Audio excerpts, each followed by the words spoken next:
చాలామంది తొందరపాటుతనంతో ఆత్మహత్యలు చేసుకుంటారు. వాళ్ళకి తెలీదు ఆత్మహత్య తరువాత వాళ్ళు ఏమనుకుంటారంటే, ఏమంటే ప్రాణం పోతే ఫ్రీ అయిపోతానండి, ఈ బాధల నుంచి నేను విముక్తి పొందేస్తానండి అనే ఒక అబద్ధంలో బ్రతుకుతున్నారు ఇప్పటికీ సమాజంలో చాలామంది.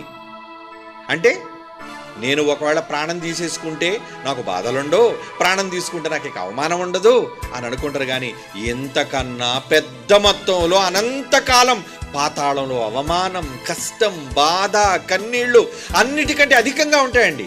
అవునా? కానీ వాళ్ళు చేసిందల్లా చిన్ని తప్పు. ఏంటది?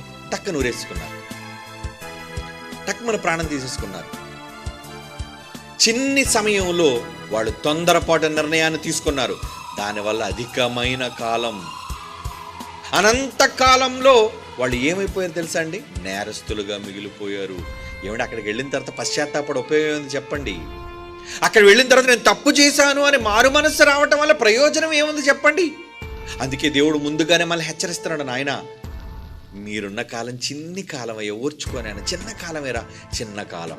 ఈ చిన్న కాలంలో నువ్వు ఓర్చుకుంటే, అల్పకాలంలో స్వల్పకాలాన్ని నువ్వు తట్టుకుంటే, అనంతకాలం అధికమైన కాలం నీకు సంతోషం ఉందా నాయన? నా మాట నమ్ముతావా నువ్వు? నమ్ము.